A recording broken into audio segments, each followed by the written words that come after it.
three incredible human beings to do the thing that they do and do so well tonight. We have RC Weslowski, Arlene Biala, and Bao Phi in the room tonight.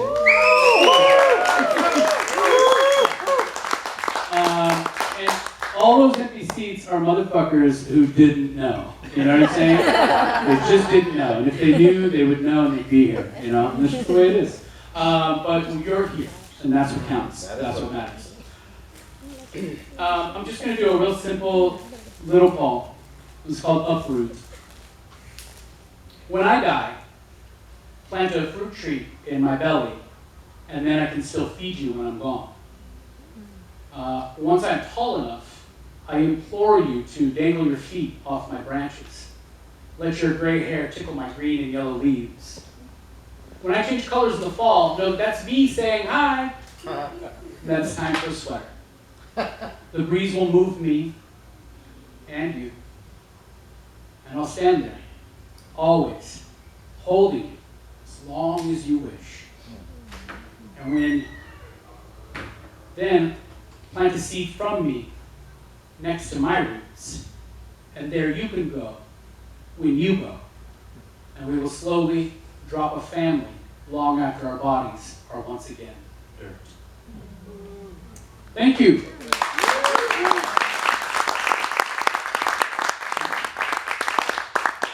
I appreciate you guys listening to my poetry. I will do a couple more later on this evening. But without any further ado, the gentleman I'm going to bring up, I'm going to tell the story really quickly. Okay, let's be real. It's not going to be quick. I'm Mike McGee. It's my middle name. Long-ass stories. I was on the San Jose, I was on a makeshift San Jose Poetry Slam team in 2001, spring of 2001, and we went up to Portland, Oregon, where I actually met Sean Shea. Where are you at, Sean? Met Sean that night, so it's great to have you here to hear this story, because you were there. It's kind of weird, now that I think about it. Me and about a car full of about 5 people total went up to Portland for the Salmon Slam. And it was just a regional slam. San Jose, Seattle, Portland, and Vancouver teams went. And each team consisted of about 4 people, and each poet got to go up and perform a poem in a competition. I think, was it Seattle won that year, or was it Vancouver? I don't know. It doesn't really matter. I don't think we did. Yeah, I know we didn't. So, afterwards, we went to Taria Autry's house, and she had a party cipher in her backyard well into the night. We went late, and everybody performed more poems at this cipher. And it was pretty cool, except for RC Weslowski, who was on the Vancouver team. And he got up and he did some weird shit. And I was like, what the hell is this? This is poetry? I wasn't told 3.5 years ago that this could be poetry, you know? And I was like, this is just too weird, it's too awkward, you know? And so I completely dismissed his poetry that night. Then, fast forward a year later, I went to Vancouver, his hometown, and I got to perform poetry quite a bit throughout Vancouver. And I fell in love with the city of Vancouver, as wet as it was that trip. And I got to hang out with RC. I got to hear him read more poetry. I even heard that weird poem I had heard in Portland a year earlier. And for some reason, it was a little more magical this time. And I don't know what happened between 2001 and 2002, but I think I grew up a little bit, and I realized that there was a magic in everything he was doing. And on that trip, he handed me his CD, and it was well produced, because he works in radio, and he has access to really incredible sound equipment. And he gives me the CD, and I took it home, and I was working at this copy place, making copies at some real estate firm.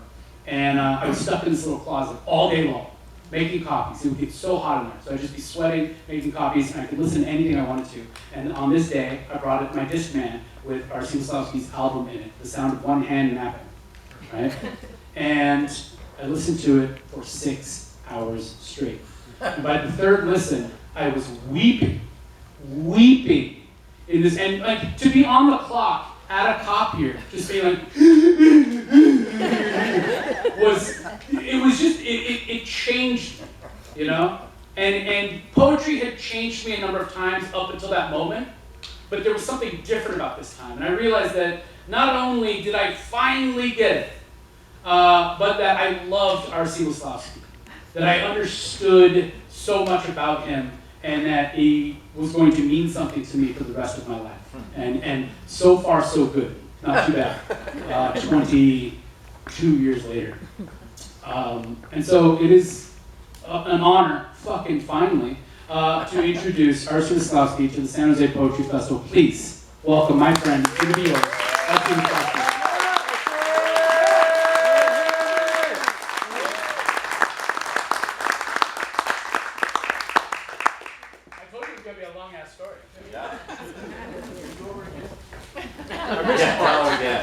It's one of those things that it's not because it's not because the poems are exceptionally great. It's just he tortured himself by listening to it over and over and over again. I think if you listen to anything that much, it might have. Anyway, I shouldn't.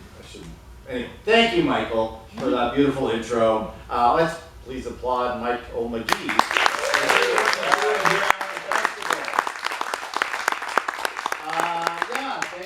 I am glad to be here 10 years of the festival, and this is my 25th year. I'm saying my 25th year of doing spoken word, and I'm glad those two timelines collide for me to be here in this space with you. Like Mike said, last year I broke all the ribs on my left side about a week before I was supposed to come here, and then they found blood clots in my lungs, and not from the ribs, but just they found them in there. They don't know why. They don't know what it's from, whether it's COVID, the vaccine, if it's just been hanging around in there for a while, but thank God I broke my ribs because they found that and they're all cleared up, and I'm able to be here with you. So I'm going to share some poems, and I am very appreciative that you are here, and I want you to think of this microphone as a 21st century campfire. And all of us are sparks waiting to be unhusked, like incandescent haulers moving faster than the speed of profound. So let's breathe hot breath upon these embers. Let's kill loneliness together, shine a light on one another, so we might recognize ourselves on the other side of this shimmering flume. Tell us of your arthritic rosary and your shattered kneecaps full of prayer. Sing us your dirty tantrum, your dance hall love song. Tell us the names of the places spoken in their mother tongues, the names of the places more than 10,000 years old, the names that wrestle English into submission and redraw the maps made by colonialism. Teach us the history of the people in the photos on your refrigerator door, that 50th birthday party, and the friends inside there who aren't around anymore. That Bowen Island MDMA experiment, your auntie's mud wrestling championship, and that one right there of your 4-year-old niece, Kaylee, moping in a garden full of bloom. I want to hear about the first day you started loving yourself, and the next day when you didn't stop. I really need to figure out how you lost all your teeth and fell prey to that conspiracy of pajamas. Because I swear to whatever mask that you pray to, with each breath that is taken, with each word that is spoken, we push back against the assimilation machine. We push back against the prefab, white bread, bleached out, blue-eyed god of monoculture. We push back against the shroud. And yeah, I'm in it for me as much as I want it for you. Maybe even more so because, I'm getting older. I might die soon. Because you really never know. You'll really never know. And I've got a lot of regrets. But being here with you, being as human as possible, isn't one of them. If I could, I would have come to this National Park of Communion a hell of a lot sooner. I would have warmed my heart on your fire years before. I would have fought harder against the stapling of my tongue to the roof of my mouth by every demon that ever abused me. I would not have wandered in this world as a ghost for so long. But that's the past. That's the past. Bring us your broken cowbell. and your tattered flag of semaphore. This is a rescue mission. We need to free the frozen mermaid of your prairies. Find that secret word deep inside you. I'll be here waiting for you to release your spark. Thank you.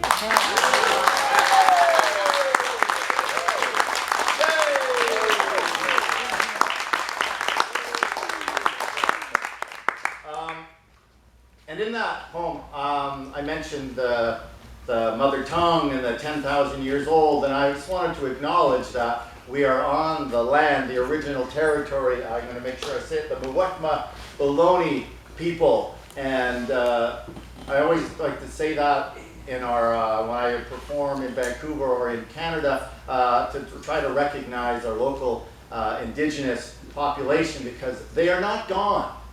They are still here. They are living. They are taking care of the land. They are exploring and exposing our folly through capitalism and all the other systems that have tried to wipe them out. But they survive, they live, and they thrive. And I encourage you to check out Indigenous performers. Your National Poet Laureate of the United States, Joy Harjo. Check out her work. The folks who put together Reservation Dogs, 1492 was an improv group that they were doing all this sort of comedy, and they decided to come up with this. And Sterling Harjo, I think he's also Harjo. And I encourage you to check out the work of Indigenous folks.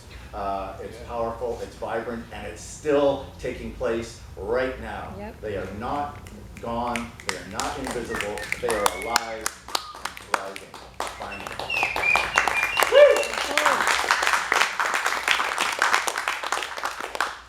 Kill your ego. Kill your ego. Shave the monkey. Glarg, glarg, grib, crab, grog, gree. Rat, rat, rat. Skeleton bones. Deconstruct your myths. Drown them in the wishing well. Fuck, fit, fact, flip, flop, fly. Goodbye, goodbye, don't go. I am so glarb. I am so glarb.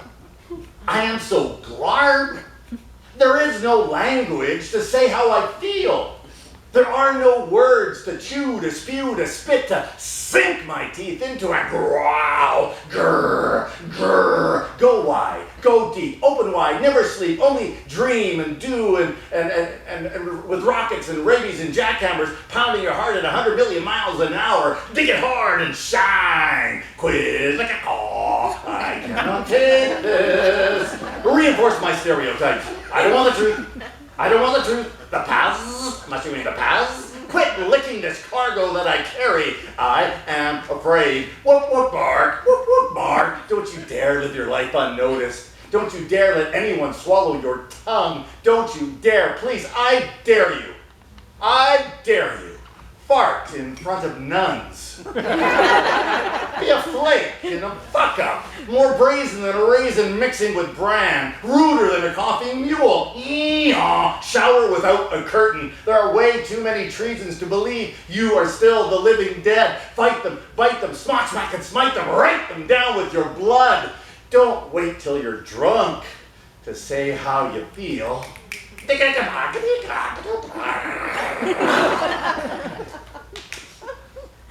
It's never enough. It's never enough. The last thing I remember was all this. Why? 2KY. Jelly on my hands. And time just kept slipping and slipping away. Love this life. Now. Right now. I will not rely on celebrity grief to con me into thinking I can feel. I want to bleed love when I breathe, shed my own tears, gnaw off my own bones, and gorge myself on this world like a starving, omnivorous child. Unbind my tethered wings from this grievous stalk of flesh, and let me flail about and Fear. Fear. Oh, I want you to fuck off. Because if we don't say goodbye, my life will be nothing. And I cannot live that way. I will not live that way anymore. I will open my heart wide as a buffalo's eyes and hear these words unadorned. Love is real. Whoop, whoop, Mark.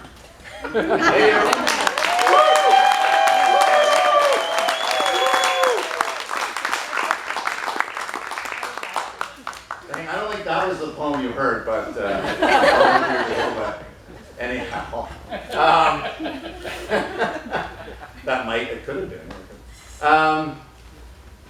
Yeah, so I have this book, this lovely book from Right Bloody North, and which is, so you might have heard of Right Bloody, lots of amazing spoken word artists are on it, and Brad Morden, who is a Canadian publisher and spoken word artist and musician, he decided that he could try and get a Canadian imprint of Right Bloody, and he did, and I was lucky enough to be asked to be in there, be one of their poets, and they brought the book, my soft response to the work, and that is me from like grade 7 or 8. I can't remember, but that is. And the Right Bloody also has a UK arm of it. I don't know what you would call it, the accurate way to do it, but they've got the UK version, the Canadian version, and the US version, which is just Right Bloody.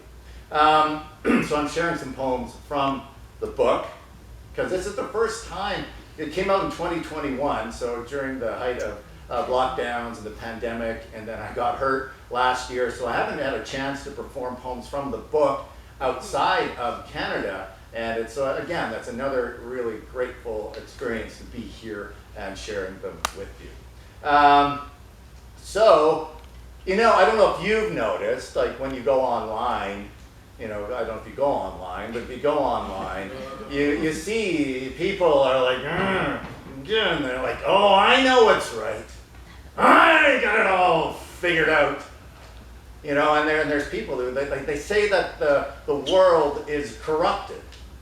From our hearts to the way our gods love us, as if they know that they're already dying and they're determined to drag us down with them. And just like that flagpole in winter, demanding our affection, we stuck our tongues to their ancient religions, leaving us dumbstruck and blinded by the icons of the icons that keep us from seizing the truth.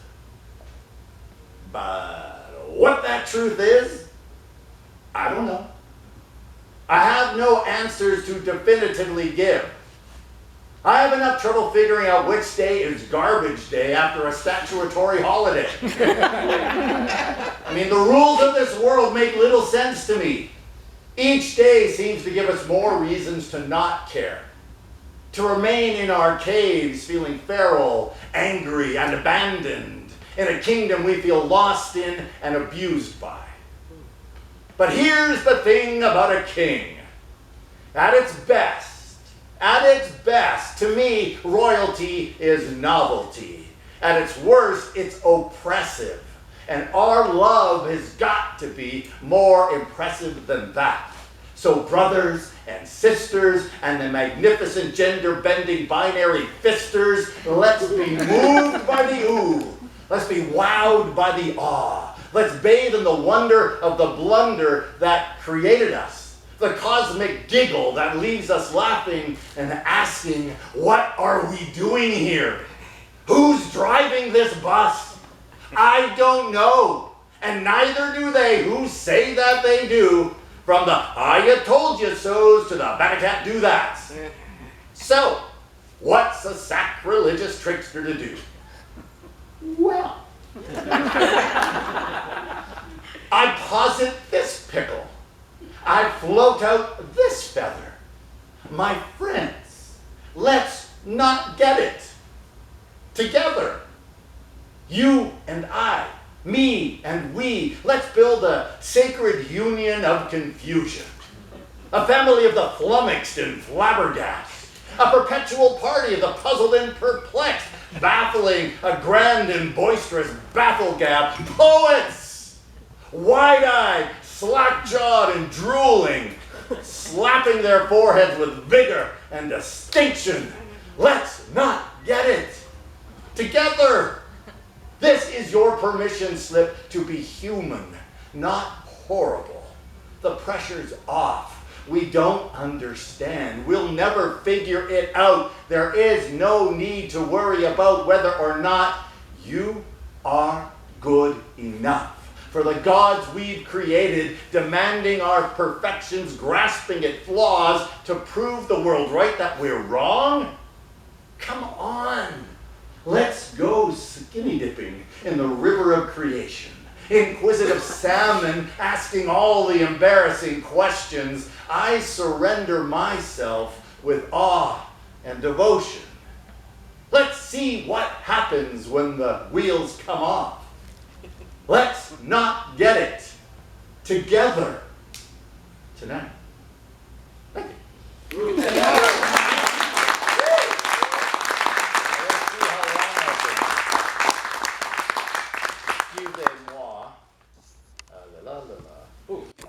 Okay, I've got a couple more for you. Oh, you know what? Would you like to hear a couple dirty haiku? Yes.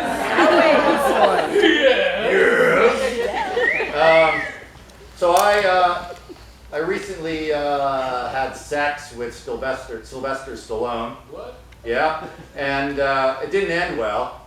So I wrote this dirty haiku about our encounter.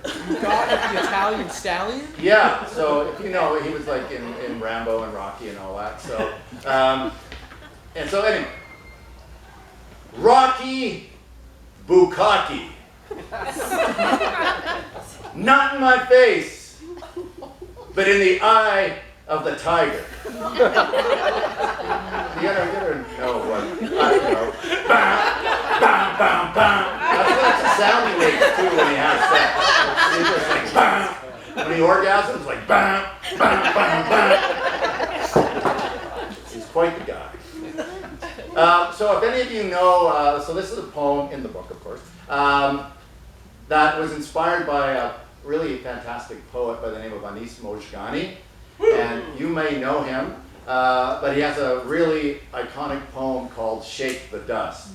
And for a while, there was some time when we were hanging out together and spending some time doing shows, and he would do that poem over and over and over again. And one time I threatened him to say, Anis, if you do that poem one more time at a show that we're at, I'm going to write a parody poem for you. And he did, and then I did, and it's in the book. And so instead of Shake the Dust, and then it became not just a parody poem, it's just actually kind of a neat poem. But it's called Shake the Salt. I know, puns, hooray.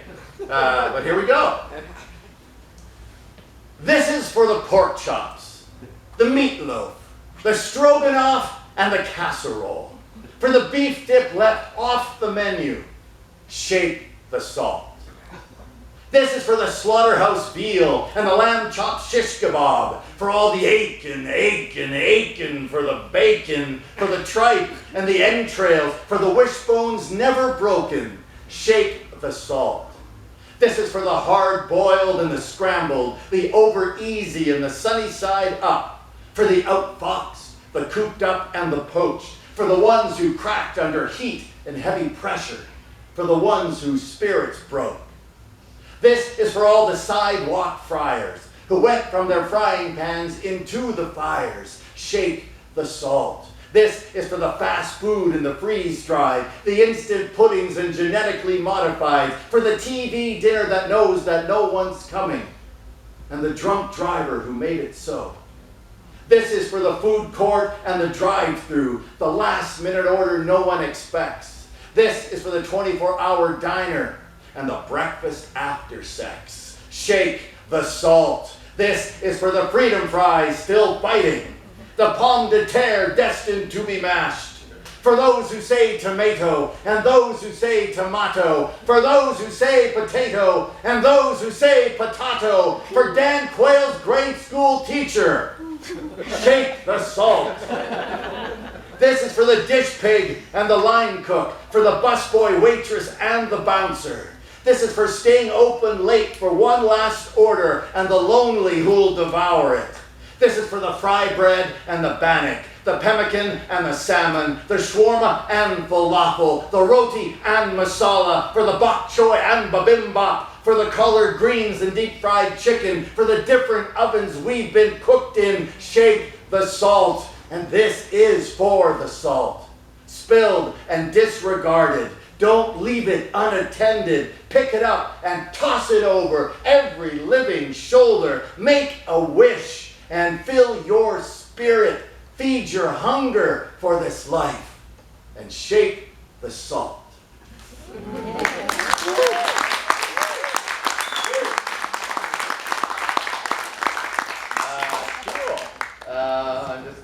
Just checking the time.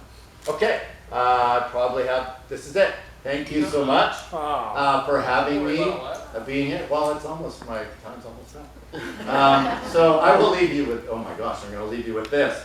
Yeah, here we go. Bum clit. I've got a bum clit. Yeah, a bum clit. I've got a bum clit. No, not a back sit, or a peach pit, or a car sit, or a dog bit, or a potato frit. I've got a bum clit. Yeah, a bum clit. This little fleshy bit that turns a raw tick when I take a shit, or I play with it. It feels extremely lit. I'll be your catcher's mitt. We'll have to chat a bit to see if we click like a heretic and a Jesuit playing pickup stick with my bum clit. I got a bum clit. Yeah, a bum clit. But let's back up a bit. Some people call it a hemorrhoid. That may be what it once was, but that is not what it is now. I mean, I don't know how it happened. Perhaps like how a little piece of coal is impacted by the internal pressures of the earth and transformed into that geological marvel we call a diamond. My hemorrhoid, impacted by centuries of Catholic sexual repression and the near daily internal pressures of dealing with being molested as a child, has somehow transformed this venous thing around little bulbous, you know, maybe due to the venous pressure along the anal sphincter, into this highly sensitive piece of tear-shaped flesh that when touched starts me shuddering like a volcano. Or maybe I was bit by a radioactive butt plug while walking the aisles of women's wear. I don't know. All I know is now I have this enormous erogenous zone down here. It's more mysterious than the Bermuda Triangle. I have lost 8 umbrellas in the last 3 weeks. Plus, whenever I have a particularly resounding orgasm, dimensions to other worlds open up, like a portal, if you will. And through this portal, we are able to connect with species and races that are far more advanced than ours, who are willing to share with us their technologies and philosophies to help us rise up out of the muck. But more often than not, it's just a Miley Cyrus cover band showing up to complain about the poor lighting. Otherwise, it's pretty amazing. What is? This is bum clit. I got a bum clit. Yeah, a bum clit. I got a bum clit. Thank you.